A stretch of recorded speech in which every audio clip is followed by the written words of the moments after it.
അല്ല, ഇടതുപക്ഷ ജനാധിപത്യ മുന്നണിക്ക് കേരളത്തിൽ 2004 തിരഞ്ഞെടുപ്പിൽ 18 സീറ്റ് കേരളത്തിലെ ജനങ്ങൾ തന്നിട്ടുണ്ട്.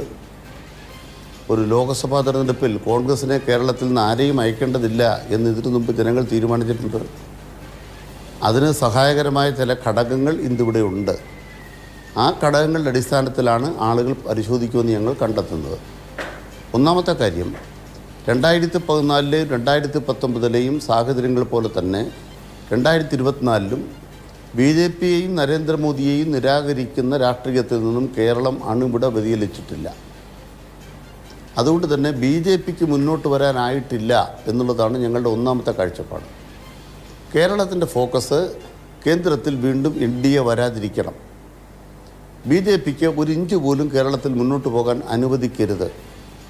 അത് സുരേഷ് ഗോപിയെ കൊണ്ടുവന്നിട്ടാണെങ്കിലും രാജീവ് ചന്ദ്രശേഖർ അവതരിച്ചിട്ടാണെങ്കിലും ഏത് തരത്തിലുള്ള അഭ്യാസങ്ങൾ കാണിച്ചാലും ഈ കേരളത്തിനകത്ത് BJPക്ക് അക്കൗണ്ട് തുറക്കാതിരിക്കുക എന്നത് കേരളത്തിൻ്റെ ആത്മാഭിമാന പ്രശ്നമായിട്ടാണ് ജനങ്ങൾ കണ്ടത്. അത് പോളിംഗിൽ പ്രതിഫലിച്ചു എന്നാണ് ഞങ്ങളുടെ ഒന്നാമത്തെ വിശ്വാസം. രണ്ടാമത്തെ പ്രധാനപ്പെട്ട കാര്യം, 2019 ഒരു അനുഭവം ഉണ്ടായി. അത് രാഹുൽ ഗാന്ധി പ്രധാനമന്ത്രിയാകും എന്ന വിശ്വാസമായിരുന്നു. ആ വിശ്വാസത്തിൻ്റെ മേലെ കൂട്ടമായി വോട്ടുകൾ ഒഴുകിയെത്തി. ഇന്ന് ബഹുമാനപ്പെട്ട അഭിലാഷിനോട് ഞാൻ പറയുന്നൊരു കാര്യം, കേരളത്തിലെ എല്ലാ മണ്ഡലങ്ങളിലെയും പോളിംഗിൻ്റെ ശതമാനത്തിൽ വ്യത്യാസമുണ്ടെങ്കിലും ശരാശരി 3.5 ലക്ഷം മുതൽ 4 ലക്ഷം പേരെ ആളുകൾ വോട്ട് ചെയ്തിട്ടില്ല. 3.5 ലക്ഷം മുതൽ 4.5 ലക്ഷം വരെ ആളുകൾ വോട്ടർ പട്ടികയിൽ പേരുണ്ടായിട്ടും വോട്ട് ചെയ്തിട്ടില്ല. കേരളത്തിലെ ഏറ്റവും കുറവ് പോളിംഗ് കോട്ടയത്താണ്. അത് കഴിഞ്ഞാൽ പോളിംഗ് ഏറ്റവും കുറവ് ഇടുക്കിയിലാണ്. ഏത് എണ്ണം കൊണ്ട് പറയുകയാണ്, ഞാൻ ശതമാനക്കണക്കിലല്ല പറയുന്നത്.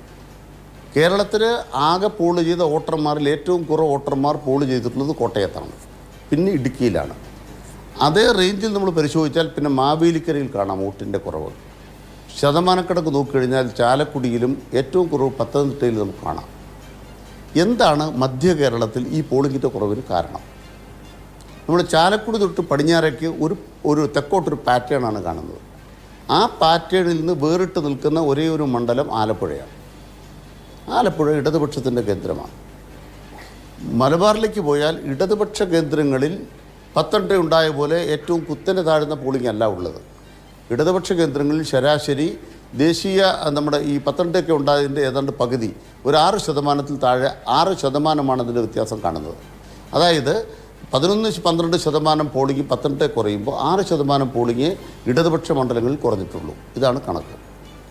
ഏത് കണക്ക് നോക്കിയാലും ഒരു 4-4.5 ലക്ഷം വോട്ടർമാർ, ആകെ വോട്ടർമാരിൽ ഒരു മണ്ഡലത്തിലും എല്ലാ മണ്ഡലത്തിലും പൊതുവിൽ വോട്ട് ചെയ്യാൻ ബാക്കിയുണ്ട്. ശരി, ഏറ്റവും കുറവ് നോക്കിയാൽ 3.5 ലക്ഷം വോട്ടാണ്. ഇനി വയനാട് മണ്ഡലത്തിലോ, രാഹുൽ ഗാന്ധി നേരിട്ട് അവതരിച്ച വയനാട്ട് മണ്ഡലത്തിൽ എന്തുകൊണ്ട് വലിയ വോട്ടുണ്ടായില്ല? വയനാട് മണ്ഡലത്തിലെ വോട്ടിൻ്റെ കുറവ് പരിശോധിക്കുമ്പോൾ കാണാൻ കഴിയുന്നത് എന്താണ്? രാഹുൽ ഗാന്ധിയുടെ കമ്പമില്ല. രാഹുൽ ഗാന്ധിയുടെ കമ്പമില്ലെങ്കിൽ ഇടതുപക്ഷത്തിന് സ്വാധീനമുള്ള മണ്ഡലങ്ങളിൽ സ്വാഭാവികമായി ഇടതുപക്ഷത്തെ ജനങ്ങൾ സ്വീകരിക്കും.